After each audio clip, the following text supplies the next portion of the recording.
I'm Sherrod Brown, United States Senator. Thank you. It's always an honor to speak to people involved in TRIO. Thank you to outgoing President Stewart for her work for Ohio students. Thank you, Rebecca. I'm looking forward to working with, I've always wanted to say this, President Jefferson, although I guess it's President-elect Thomas Jefferson in your case. Thank you, Thomas, for your work. Thanks to everyone at Ohio TRIO for organizing today's conference.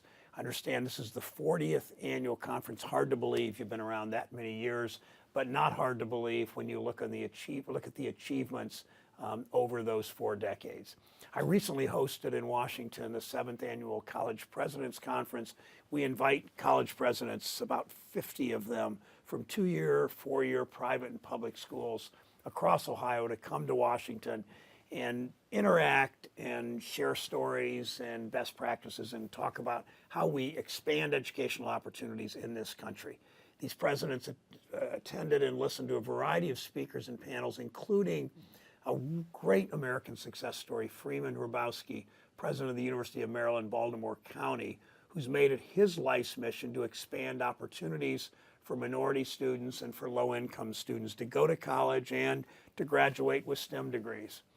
Earlier this year, I spoke at a Martin Luther King breakfast in Cleveland, and one of the speakers said something that we all kind of know, but that's so remarkable. He said, your lifespan is connected to your zip code. Think about that. Your lifespan's connected to your zip code. Your zip code, if you're born in an inner city neighborhood where most people are low income, if you're born in Appalachia in a rural area where people aren't making a lot of money, your zip code far too often determines whether you have access to quality health care, quality education, or the social support safety net necessary to provide opportunity and get ahead.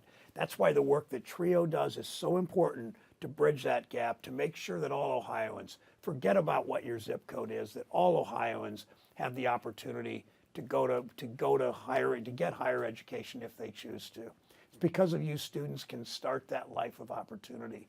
I'm proud to have worked with so many of you to ensure that federal programs that support your effort are accessible to students and families regardless of their zip code. That's why this conference is so important. The ideas and discussions that happen here will help to determine our work going forward. About 50 years ago, a Mississippi civil rights leader said, "Don't tell me what you believe. Show me what you do. I'll tell you what you believe." TRIO wasn't around in those days, but today, if he said that again, he could be talking about TRIO and your activism. Thank you for that.